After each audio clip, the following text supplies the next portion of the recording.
Allah. Siapa yang kita cari? Betul. Ya, betul banget. Ya. Siapa yang kita mau tuju lagi? Apa yang ada di dunia? Gak ada. Betul. Ketika saya di atas pesawat itu kata Allah berikan lah. Bahkan kalau dibilang ujung rambut saya, nggak mungkin dia bisa ditemukan. Iya kan? Iya. Apa yang tersisa kalau bukan iman? Perjalanan menemukan dan menyebarluaskan cahaya Islam. Saat kita berpulang dengan hati yang bersih, dengan kita bisa melihat wajah Allah. Masya Allah. Amin. Ridwan yang sangat itu. Iya. Kita bukan ekstrim kan semua. Iya, betul. Kita dimanfaatkan pada Islam. Amin. Kisah Inspirasi.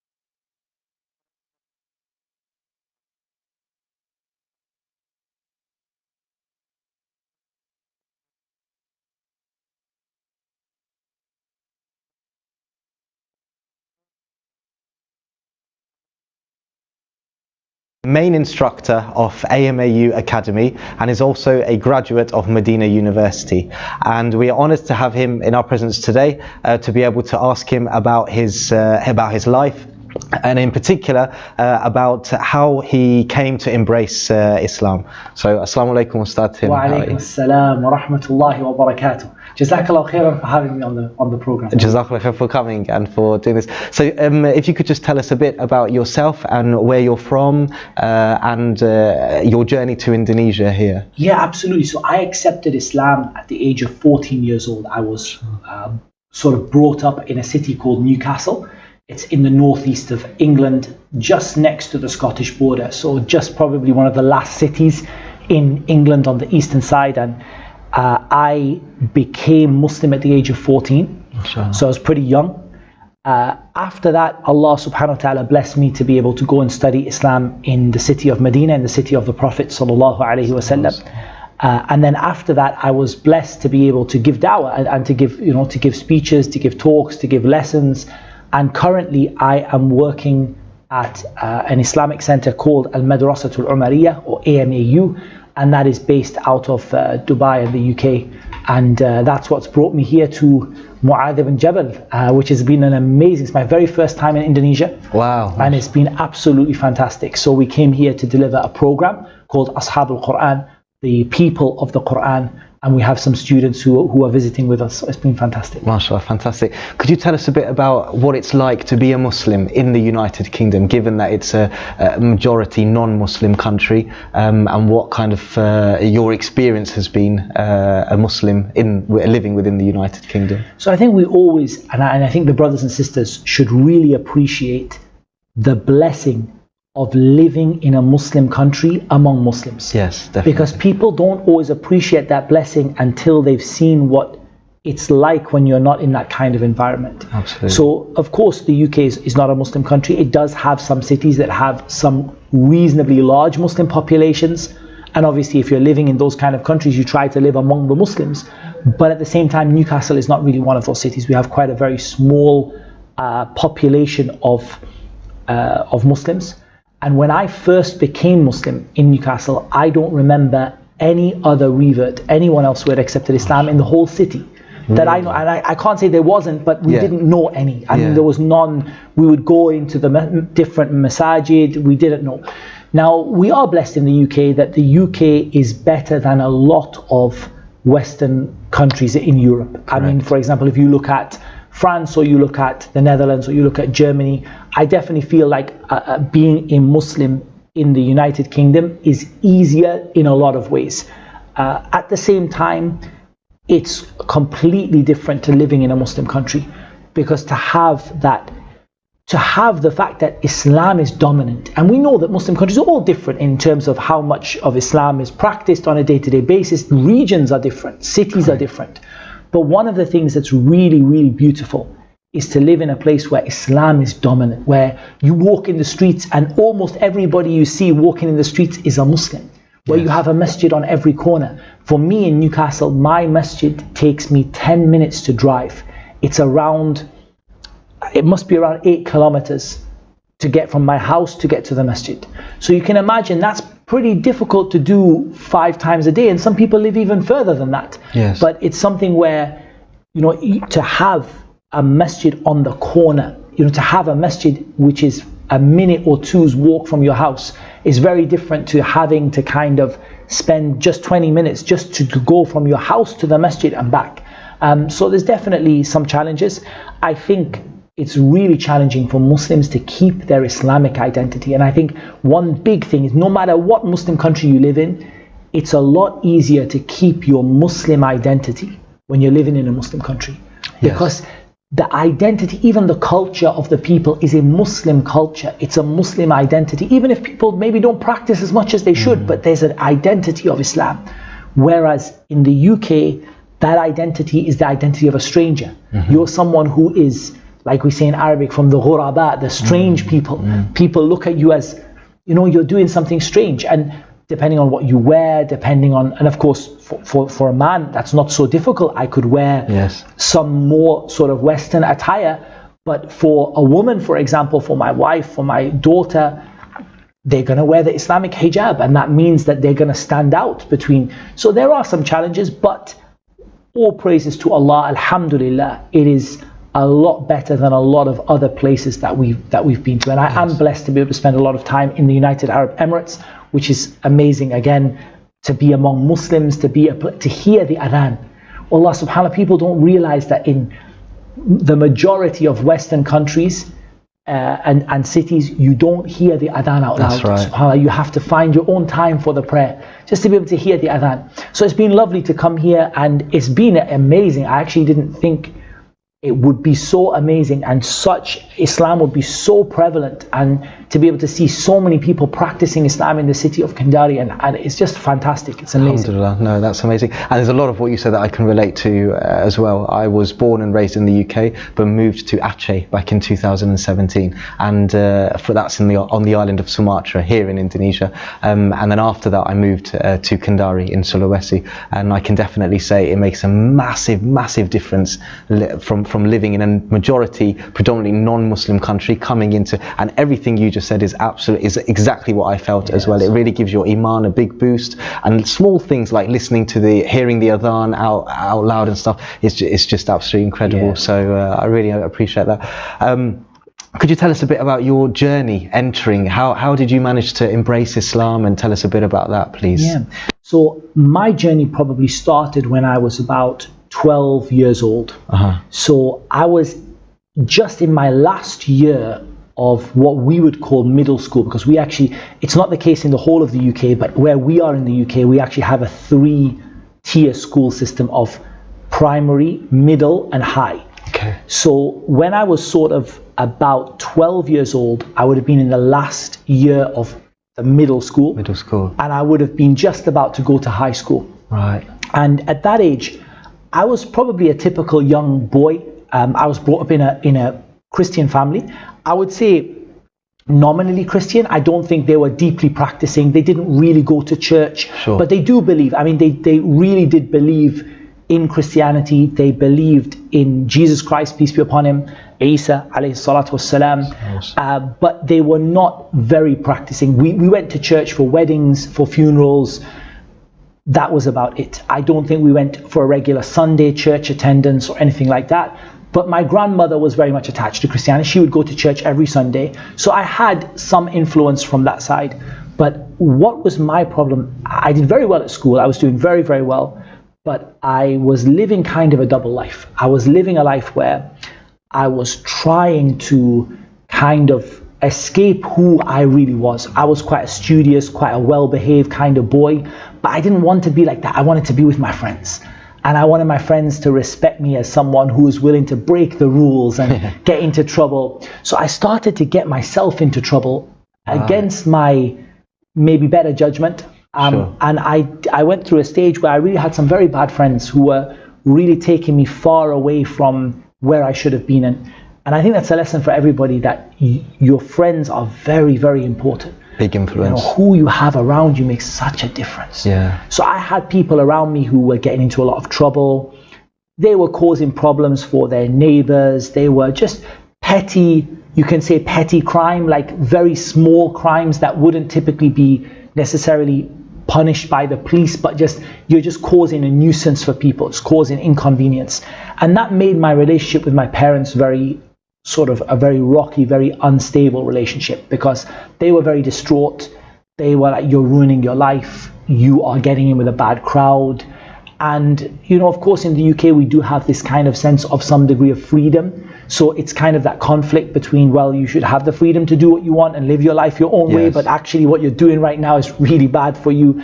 And I was still young, so my relationship with my parents was pretty unstable. We had a good relationship at times, but I would really upset them at times. And that was something that I think it wasn't until I came into Islam that I realized how bad that is actually to do.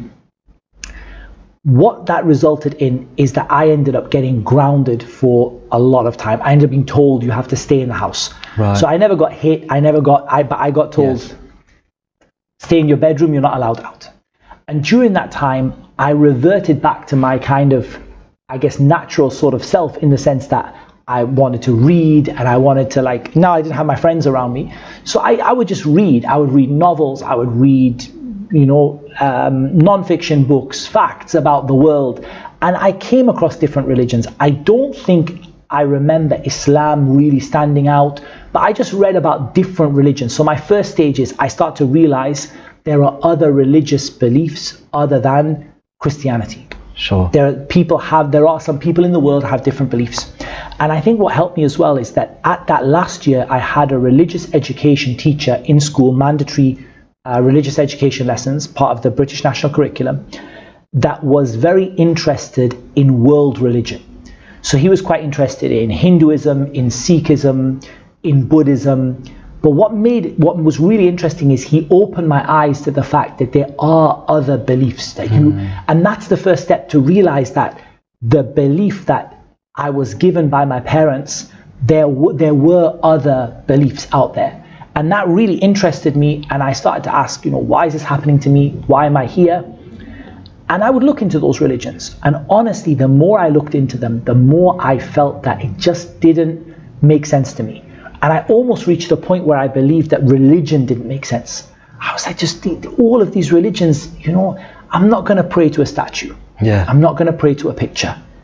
I'm not going to believe that God walks on the earth as a human being and then gets nailed to a cross and cries and dies and then comes back to life.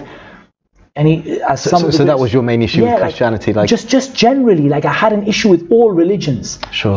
Like Ibn al-Qayyim said, فَمَا هَذَا الْإِلَهُ, what kind of a God gets himself nailed to a cross, cries out and dies and then comes back to life. And it's not divine. And but I did believe, and I believed in Jesus. I was really conflicted, and I kind of came to the conclusion almost that religion itself just doesn't make sense. Sure. And also, if you look at the history of religion is being used to control people a lot. So I kind of had the idea that religion is there to sort of impose on you, and I was just very confused. At that point, I changed school. I went to high school. And I made an effort to turn over a new page in my life, to be someone a bit different. And I cut off from all my friends. I was very alone. And at that time, we continued our mandatory religious education lessons in school. And I remember the first time my teacher told us about Islam. Now, you have to understand, the teacher was not a Muslim. This was my question. The teacher wasn't a Muslim. She was probably someone who was from a Christian background. She was quite interested in Eastern religion. She was quite interested in Buddhism, but not real Buddhism, but the ideas, and sort of she was quite interested in philosophy. And the first time she told us about Islam, it was very factual. She didn't present Islam in a good light, but she told us, okay, let's compare Christianity and Islam on the board. So number of gods that they believe in. And I just remember the idea of one God that you worship alone and without any partner. He doesn't have a son, he doesn't have a father, he wasn't born, he didn't have children, he's all powerful, he has the most beautiful names and perfect attributes, everything he does has perfect wisdom. And I just remember thinking, wow, that makes sense. I didn't jump up and say, I'm a Muslim. I just thought, wow, that actually is the first time I've actually heard a religious belief that has really, really made sense to me. And I've said, that is what I believe in.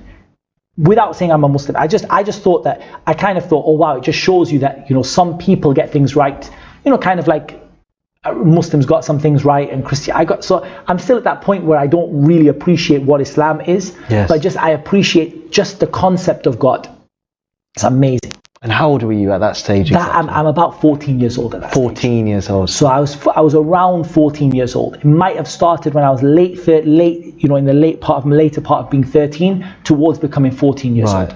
So just to clarify, it was being grounded that made you think a bit more deeply about life and purpose, your purpose here in this world. Definitely. Grounded being stuck in a room as a form of punishment, not allowed to leave the house. For hours and hours. That's it. Okay. And then I think after that, it was just about realizing that there might be another answer somewhere else, and then realizing that Islam started to make sense. So as this course is going on, we find out about prayer.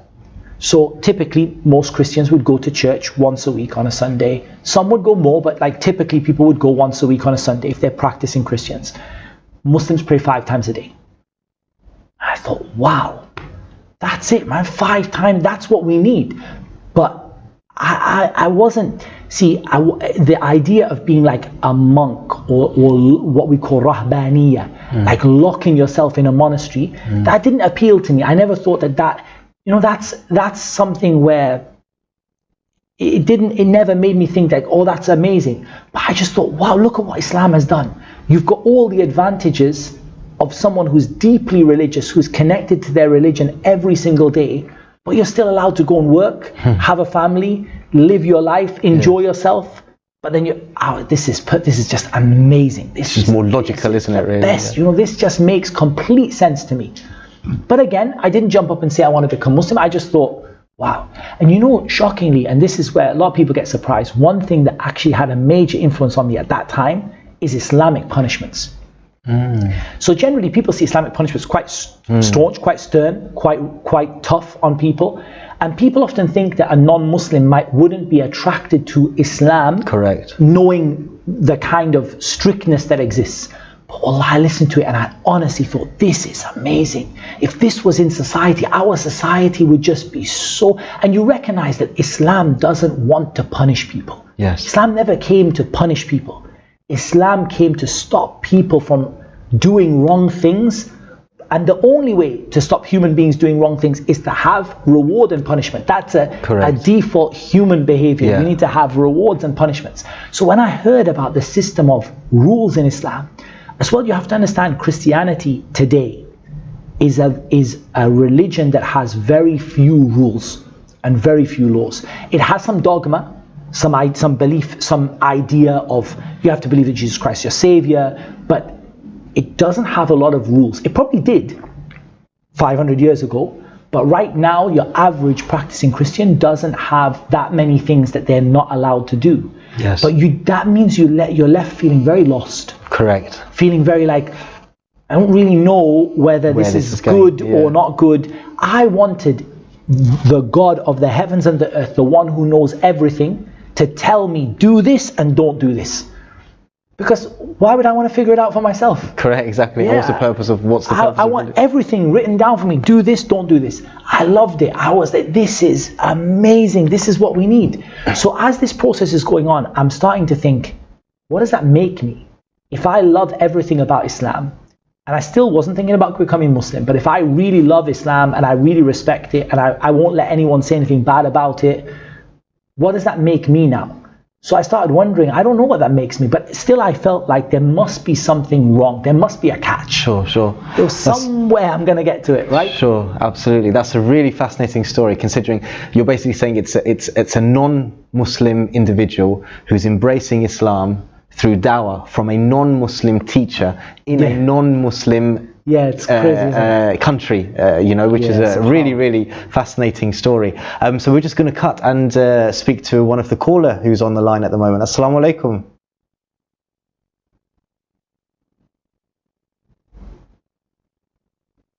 Assalamu alaikum. Wa alaikum salam wa rahmatullah. How are you, brother? I'm still following the program in Muadz. and I still watching right now. Fantastic. And waiting for the time for question. Okay, please go ahead with your question. Waalaikumsalam warahmatullah. Thank you very much for your time, Mr. Muhammad. Waalaikumsalam. Okay. I'm still following the program anymore, and I'm still watching right now and waiting for the time. Okay, my question is, we ask the minority in England, how we say Merry Christmas in England. Is that become the daily or every year? Okay. Jazakallah for this question. So the Can you get my question? Yes, I understand. If I'm not mistaken, you are asking how does the Muslim population in the United Kingdom, in England, considering it's a non-Muslim country, how do they avoid greeting Christians at the time of Christmas? Not just Christians, but anyone who's interested in saying Merry Christmas or Happy Christmas. So how would you answer? Yes, an excellent question. So this is something that every single year you have to deal with people who have certain celebrations. Christmas is probably the most famous of them. And it's really important as a Muslim that you don't greet them or celebrate that event with them. And that's, we have our own religion, right? Lakum dinukum waliya din. My religion is mine and yours is yours. So what I typically say, if someone says to me, Merry Christmas, I would say to them, I really appreciate the gesture, but as a Muslim, I actually don't celebrate Christmas. But could I tell you something about my religion maybe, so I could help you to understand? So I would always say, thank you for the gesture. I appreciate the kind words. Because I don't want to say to them that no, because you want to offend them. I don't want to offend them, but I don't want to approve of it. I would say, I really appreciate your kind words and your gesture, but as a Muslim, I actually don't celebrate Christmas. And they might ask me, why don't you? But I do believe in Jesus. I believe in Isa. And that might open their mind to think, wow, you believe in Isa, but you don't celebrate Christmas. Why is that? And then from there, we could possibly go and kind of persevere. So you turn it into an opportunity to give that individual dawah. Yeah, 100%. And then we obviously don't say that to someone. We don't say, even I don't even say to someone season's greetings or have a happy holiday, because their holidays and their greetings are not ours as Muslims, not our Muslim identity. Sure. Could you tell us a bit about the month of Ramadan in particular? What's the atmosphere like of Muslims in the United Kingdom actually participating in all the activities around Ramadan? I think Ramadan in every place is a place where things improve and people's iman increases and people come together as a community.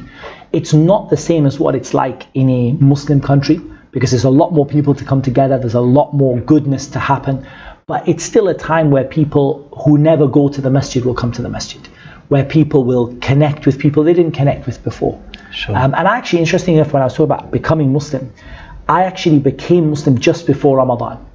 I think I became Muslim I don't remember the date exactly, but I would say maybe September, October kind of time. Okay. And that was the time where Ramadan in that year was something like December. Sure. Roughly speaking. So that's an easy Ramadan. So it was like that. Yeah, but it was the first time, it was a bit tough. Yeah. So I actually have kind of almost two stories. I have the story of becoming Muslim, which is when I found out about these things.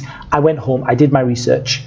I looked on the internet, I tried to find out about Islam, and I decided to accept Islam.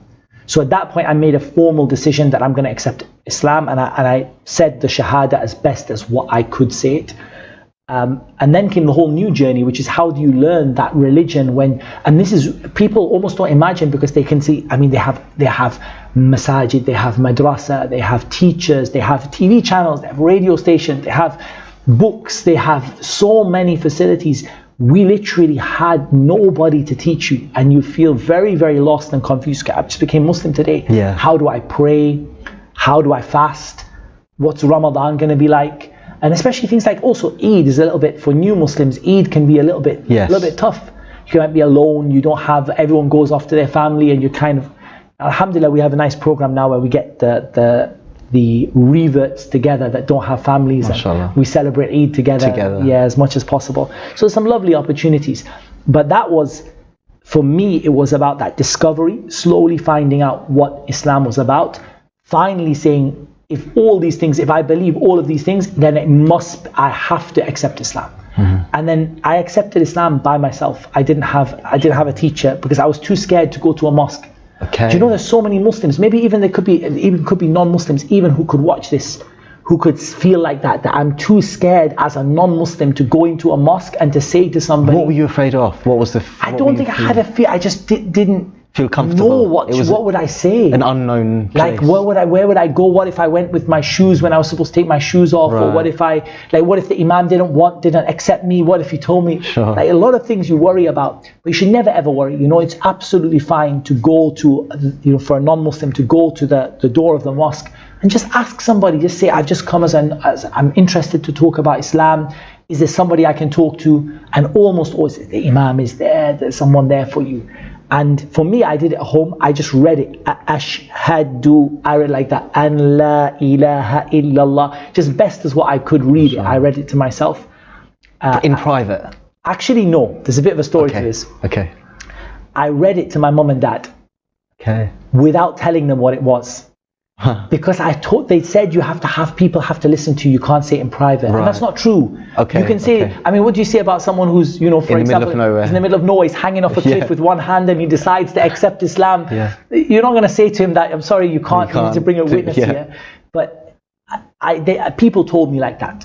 So what I did is I read it to my mum and dad without telling them what it was. And they said to me, what's this? And I said, it's just Arabic. I read Arabic. I'm reading Arabic. Oh, so you didn't actually tell them? No, I didn't tell them. Okay. I took about 6 weeks. The first people I told were the close Muslim friends that I had.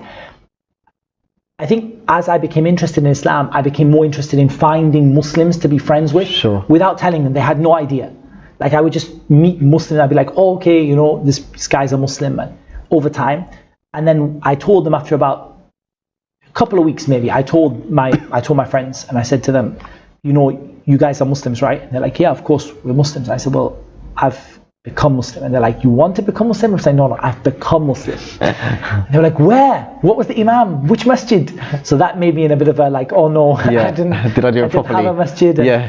But it was fine. I accepted Islam. And then did you know what to do? Sorry, did you know what to do after you'd accepted Islam? No, I was so you weren't praying. You weren't confused. I knew I had to pray. I had some resources. The internet wasn't like it is today. Sure. There was no YouTube and all that, but I had some kind of like idea of how I might be able to pray. I had a piece of paper with words written in English letters. I tried with wudu. I had an idea. I have to wash my hands and my mouth. But those friends were quite helpful. They tried their best. Now it's not easy because teaching a new Muslim is actually a unique skill. It's not something every Muslim can do. You have to know what's important in your religion, what's less important. They come to you with concerns like they might be married or they might have problems with their parents, or how do you deal with that? So it does need a person who really understands the religion well to be able to teach them. But they tried. They showed me a few things, how to pray and how to make wudu, and they were really helpful. And then I decided to tell my parents. So actually, my mum realized before I told her. I don't know if I left the computer open or if I don't know if she saw me pray. I have no idea. But she found out before. But I'd kind of just brushed it off and said, no, I'm just looking at new things and I'm researching. And then I actually told her in the end that, look, I've accepted Islam. And like a typical British family, she was like, okay, we need to sit down with your dad. Even though my mum makes all the decisions in my house, my dad doesn't decide anything, not even what they have for dinner, not the color of the paint on the wall. My dad doesn't decide anything. So my mum sat down with my dad. And they just talked to me, why? Are you being pressured? Are you falling into something extreme? Because of course some people have a wrong idea about Islam. They think Islam is something extreme. And that was at a time where bad information was coming out about Islam and Muslims on TV at that time. It wasn't as bad as it later became, but it was still, there was some negative news about Islam. And my mom was sort of like, look, are you going down the wrong road? And I said, no, not at all. That's not what Islam is about. Are you under pressure? Are your friends forcing you? No. So my mom actually gave me some really good advice, which I didn't appreciate at the time. she actually said to me, look, my just advice is don't tell everybody about your Islam until you're comfortable. And I thought that was really bad. I was like, she doesn't want people to know. Actually, it's really good advice for a new Muslim, is that don't rush to necessarily announce to the world, to the whole world, until you yourself are comfortable with what you're doing. That's what the Sahaba used to do when they would become Muslim. It's not, you don't need to announce to everybody in the first day, but just take your time, understand where you are, what you're going to say, and then you find it easier to be able to, more comfortable to manage family and things like that. But my family, in the end, they said, look, we're fine. You can be Muslim, but don't preach to us. We're not going to have, because they came from a very preachy Christian family. And my mom, her father was a preacher, like a lay preacher, not a trained preacher, but he was a lay preacher. And she said, I don't want to have a big clashes in the house over religion. Just you do what you want, but don't make it a problem in the house. Sure. So of course I never would have agreed to that today. Yeah. But at that time I was little and I was young. I was 14 and I thought it was a good idea. And we carried on like that. We carried on that when Islam would come on the TV, we'd switch it off. We'd just pretend it wasn't there. But now actually, my parents, as of this moment, actually haven't yet become Muslim. And we ask Allah to guide them. Ameen. But they're very, very positive about Islam. They have very good things to say. And my mom proudly tells everyone that her son is a Muslim. And, it's become something that I hope they see the positive changes in me. Because we've got a principle, whoever corrects what is between them and Allah, Allah will correct what's between them and everybody else. Correct. If your relationship with Allah is good, your relationship with everyone will become good. Correct. With your neighbors, with your parents. So they saw I corrected myself. I stopped being that bad child. Massive transition. Complete change. I stopped being angry. I stopped being a lot of things that were there before. Alhamdulillah, they went away. And I tried to show my parents that that's because of Islam.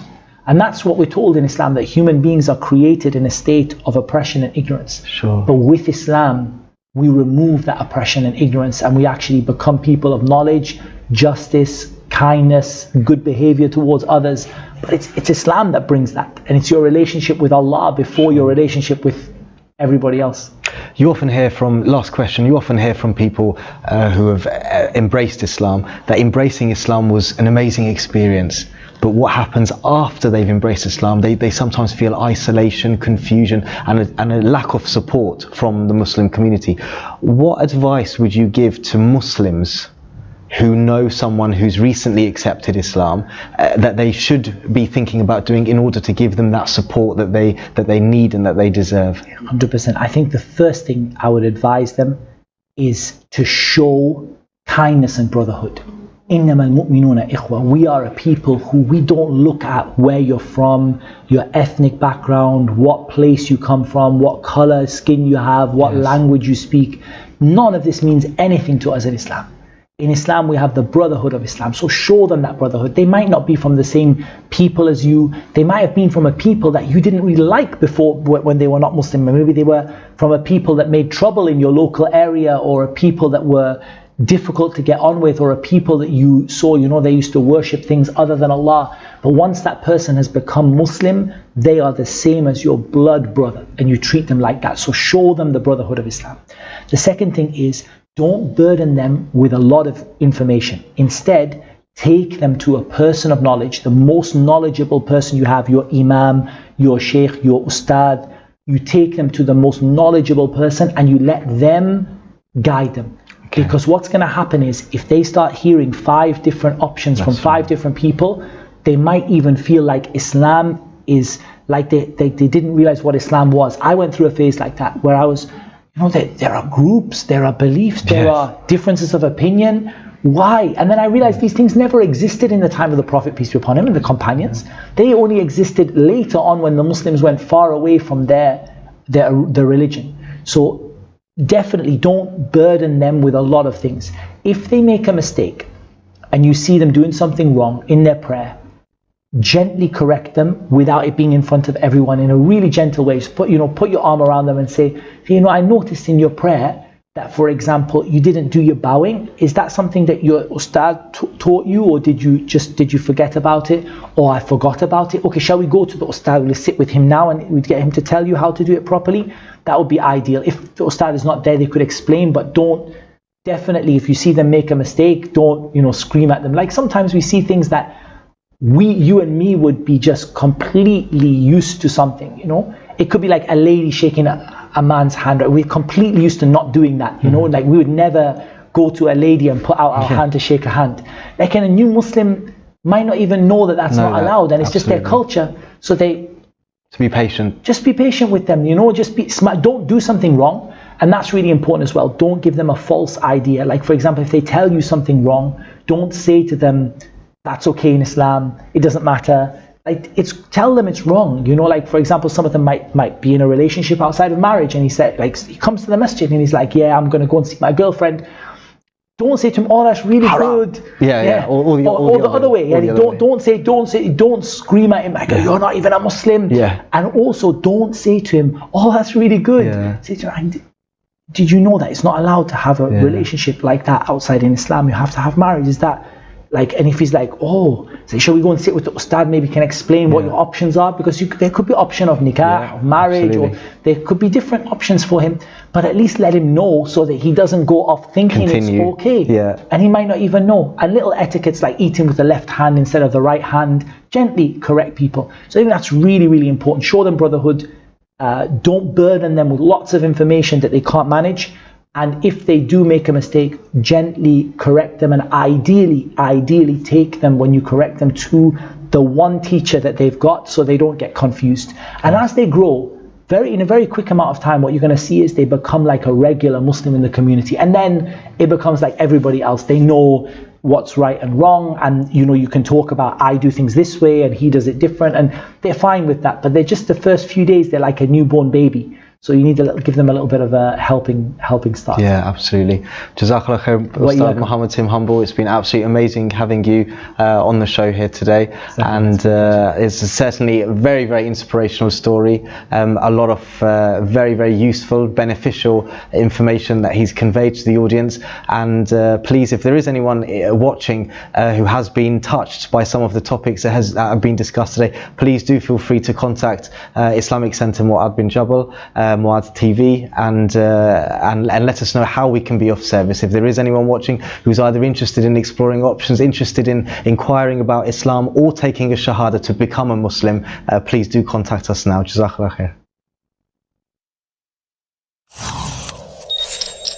MuadzTV, saluran televisi satelit Anda. Mari bergabung dalam kafilah dakwah dengan menjadi bagian donatur tetap media dakwah Muadz. Di program Sahabat Muadz Bertanya. Para pemirsa dan para pendengar yang Allah muliakan, mari kita kembali melanjutkan pembahasan dari kitab Sahih Bukhari. Dukung operasional media dakwah Muadz. Tentukan pilihan Anda. Paket pertama Rp50.000 per bulan. Paket kedua Rp100.000 per bulan. Paket ketiga sesuai kemampuan Anda. Daftarkan diri Anda di 0812 4107 7878. Amalan yang paling dicintai oleh Allah adalah amalan yang rutin, walaupun itu sedikit.